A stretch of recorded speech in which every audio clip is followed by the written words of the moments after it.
Já viu alguém que não treme, não ama e não suplica? E se essa calma não for virtude, mas arma?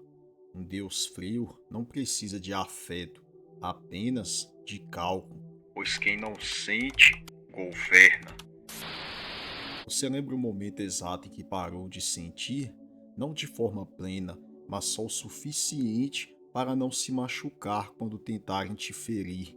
Foi ali que o Deus Frio nasceu em você e ninguém percebeu. A maioria ainda rasteja por emoções como se fossem alimento. Precisam ser amados, precisam ser aceitos e compreendidos, mas você começou a observar, começou a ver que emoção queima, mas não ilumina. A raiva te expunha, a carência te ajoelhava e a ansiedade te traía. O Deus frio não nasceu como uma escolha em você, ele nasceu como defesa, fruto de todas as vezes em que sentir te fez vulnerável, de cada noite em que você foi humano e isso te custou caro. Ele nasce quando o sofrimento deixa de pedir consolo e começa a arquitetar retaliação, quando a decepção vira gelo, quando você para de querer justiça e começa a construir domínio. Você deixa de reagir e começa a prever, deixa de suplicar e começa a eliminar. Frieza não é ausência de sentimento, é decisão de não deixar que sentimento nenhum dite a sua ação, é amputação da reação emocional como fraqueza. Maquiavel não desperdiçava conselhos com homens frágeis. Ele ensinou que ofensas leves convidam à vingança, mas que golpes fatais paralisam até o ódio. Quem entende isso não pede mais por respeito, impõe medo. É assim que o Deus frio nasce, não tentando ser justo, mas se tornando inevitável. Essa é a doutrina do Deus frio. Ou você domina ou será punido por cada gota de calor que ainda carrega no seu sangue. Ele não confia no perdão, não se curva ao perdão, ele transforma dor em cálculo e cálculo em arma. Você ainda sente? Então ainda é vulnerável, porque o Deus frio só nasce quando o coração vira granada. Mas, e quando esse Deus se cala, não por fraqueza, mas para eliminar em silêncio?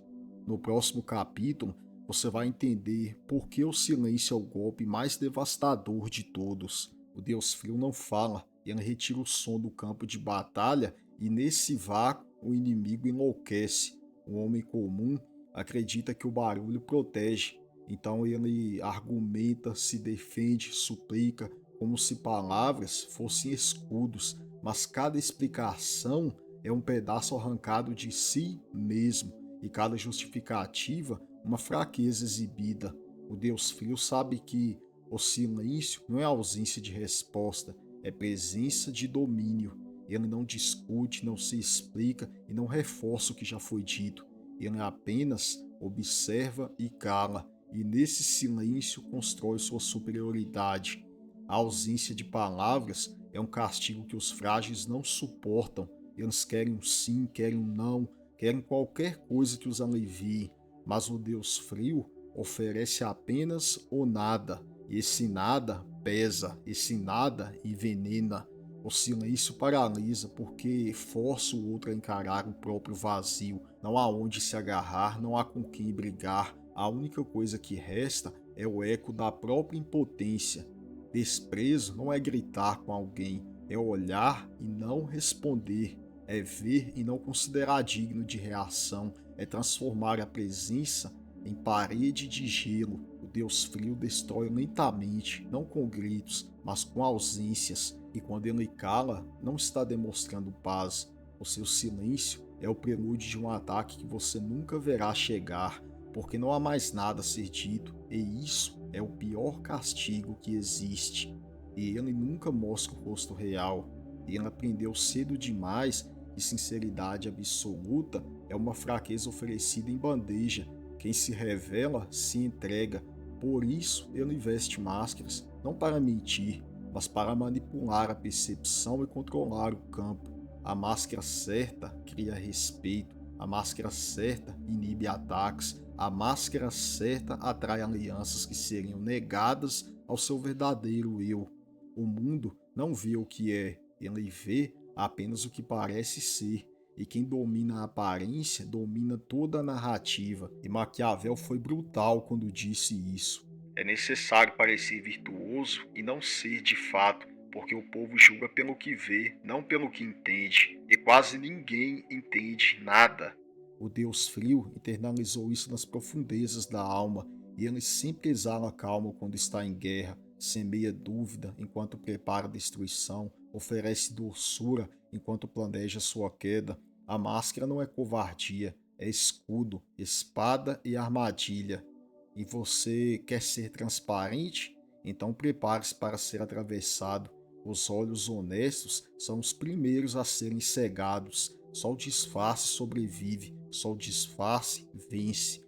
Alguns usam máscaras para esconder fraquezas, já outros para disfarçar a próxima crueldade. E a mais eficaz de todas é aquela que ninguém percebe até que seja tarde demais. A bondade emociona, mas nunca impõe silêncio. O Deus frio entendeu cedo que gentileza demais é um convite ao desrespeito, não porque o mundo seja mau, mas porque o mundo fareja fraqueza como um predador fareja sangue. Ele não é cruel por impulso, ele é cruel por necessidade.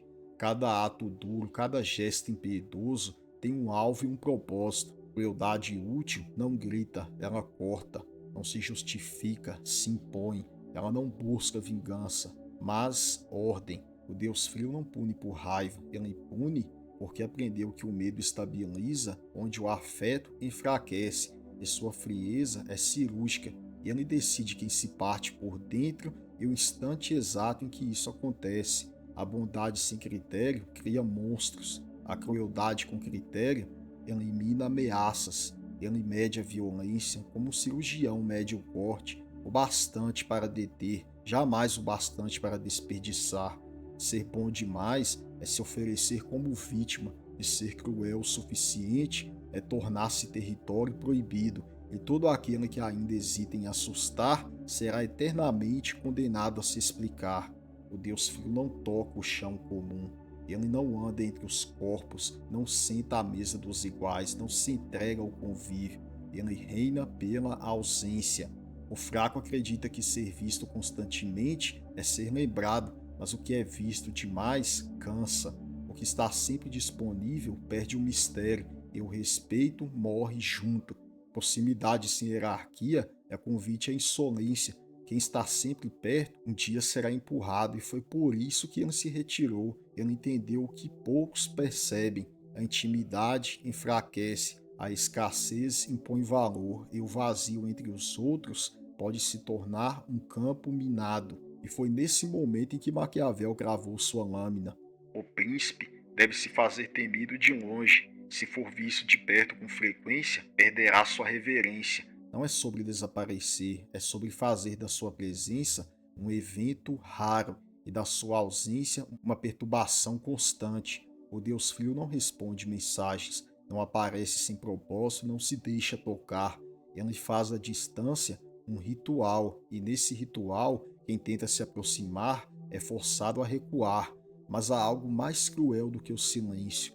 No próximo ato, você vai descobrir como o Deus frio transforma cálculo em punição silenciosa, e como sua vingança não grita, mas ela colhe. O Deus frio não revida, ele observa. Enquanto os tolos explodem, ele arquiva. Enquanto os outros gritam, ele escreve cada traição, cada golpe, cada palavra cuspida por quem acreditou estar impune.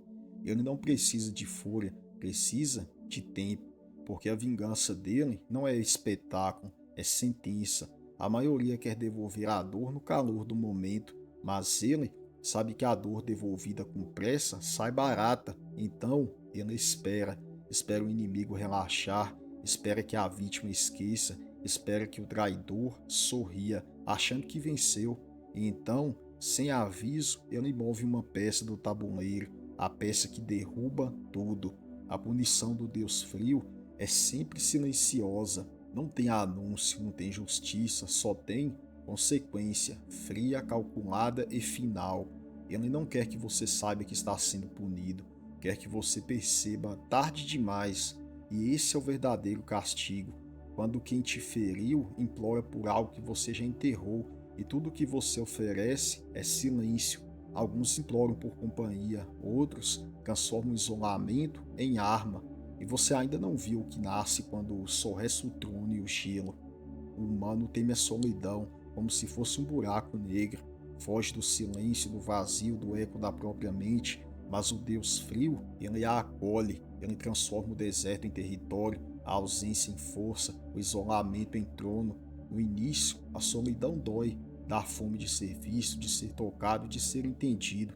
Mas ele resistiu, porque entendeu que toda dependência emocional é uma coleira, e quem não suporta ficar sozinho jamais estará no comando. A multidão enfraquece, a companhia constante emburrece, e o conforto das vozes desarma a mente. E Maquiavel sabia disso. Quem governa deve estar acima dos afetos comuns, pois todo apego é uma distração, e toda distração uma vulnerabilidade. O Deus frio se retirou, e no silêncio profundo ouviu apenas uma coisa: a própria consciência se tornando lâmina.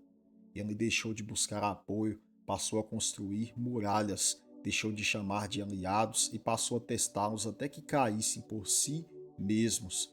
Na solidão, ele não foi quebrado, mas moldado, porque enquanto os outros imploram por companhia para não enlouquecer, ele descobriu o poder de ser um império de um só. Mas só existe um passo entre a solidão e o divino, e quem o dá não há mais volta.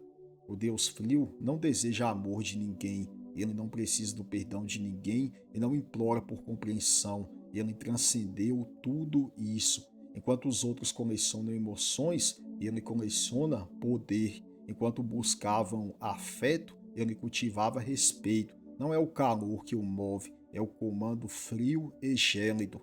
Ele não pertence mais ao mundo dos homens comuns, porque agora ele está acima do drama, da carência e da gritaria emocional. Ele jamais rebaixa sua alma por um toque ou por um aplauso. Aqueles que tentam controlá-lo com culpa falham. Aqueles que tentam manipulá-lo com desejo perdem, porque ele não é seduzido por nada que não sirva ao seu domínio. A humanidade nele foi abandonada há muito tempo como uma perna antiga. Sobrou apenas o que governa, que permanece o que impõe.